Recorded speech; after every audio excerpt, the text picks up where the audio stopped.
খেজুরি 1 নম্বর ব্লকের লাক্ষী গ্রামে খেজুরি এক কৃষি দপ্তরের আত্মা প্রকল্পের সহায়তায় কৃষক প্রশিক্ষণ শিবির আয়োজিত হলো।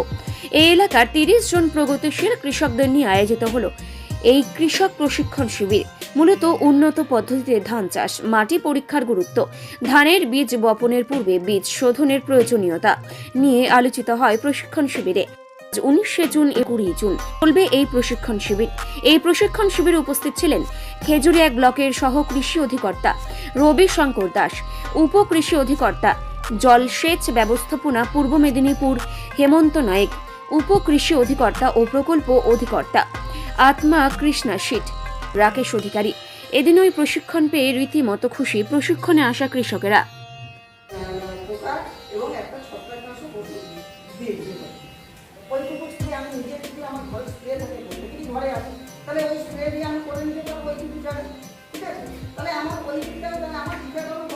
তাই তো তাহলে এই যে জায়গাগুলো এইগুলোতে আপনাকে কিন্তু মানে করতেই হবে যে আমার খরচটা কমানো জন্য। ঘরে ছোট বাচ্চাকে যেমন যত্নার্থী করি, আমার যদি 16 বছর পর্যন্ত তার যত্নার্থী ঠিক করি, যখন 20-25-এর পর সে একটা লাইনে যেতে পারবে, তাই তো যে তার জন্য কিন্তু ভাবতে হবে না। আর আমি যদি মানে 20 বছর পর্যন্ত তার জন্য কিছু ভাবলাম না, তারপরে আমি ভাবলাম, তাহলে কি সে মানুষ হবে? সেটা মানুষ হবে না।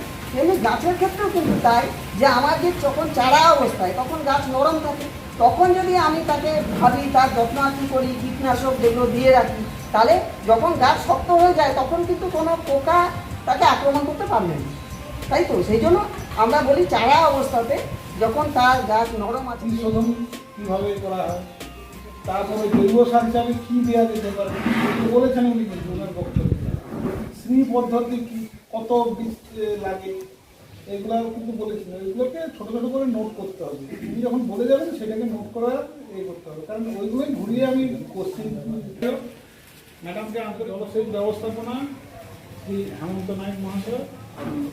যে চাষ করতে গেলে আমাদের যে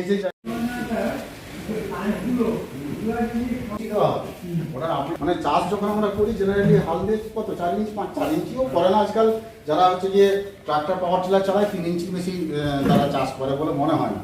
ওটা তার প্রভাবটা থাকবে, সুতরাং সেটাতে আপনার কোনো অসুবিধা নেই। না না ঠিক আছে, আপনার প্রশ্নটা খুব সঠিক প্রশ্ন, ঠিক আছে। আজকে আমাদের পূর্ব মেদিনীপুর জেলা যে আত্মা প্রকল্প প্রত্যেকটি ব্লকে চলছে বিগত 14-15 বছর ধরে। তো যে এই আত্মা প্রকল্পের অধীনে 2 দিনের 25 জন করে কৃষককে নিয়ে কৃষক প্রশিক্ষণ চলছে। এটা কৃষি বিভাগের অধীনে হচ্ছে কৃষক প্রশিক্ষণ শিবিরটা, খেজুরি 1 নম্বর ব্লক কৃষি বিভাগ। এখানে মূলত কৃষকদের যেহেতু এই সময় আমন ধান চাষের শুরুর প্রাথমিক পর্যায়ে চলছে এই সময়, তো এই সময় হচ্ছে কৃষকদেরকে কিভাবে বীজ বাছাই করে বীজ কিনবেন বা বীজ শোধন করবেন, এবং হচ্ছে উন্নত পথায় যন্ত্রের মাধ্যমে কিভাবে ধান রোপণ করবেন, বীজতলা পরিচর্যা, ধান রোপণ, মধ্যবর্তী পরিচর্যা সহ অন্যান্য যে অনুখাদ্যের ব্যবহার, ধানের মধ্যে সার, পর্যাপ্ত পরিমাণে যে সার ব্যবহার, সেগুলো সমস্ত কিছু উন্নত বৈজ্ঞানিক পদ্ধতিতে আলোচনার মাধ্যমে কৃষকদেরকে হাতে নাতে দেখানো পদ্ধতিগুলো আমাদের প্রশিক্ষণ শিবিরে চলছে। এখানে আজকে উপস্থিত আছেন আমাদের সম্মানীয় আত্মা প্রকল্পের সম্মানীয় পিডি ম্যাডাম আছেন আত্মা প্রকল্প পূর্ব মেদিনীপুর। এছাড়াও আছেন আমাদের ডিডিএ সাহেব ওয়াটার ম্যানেজমেন্ট।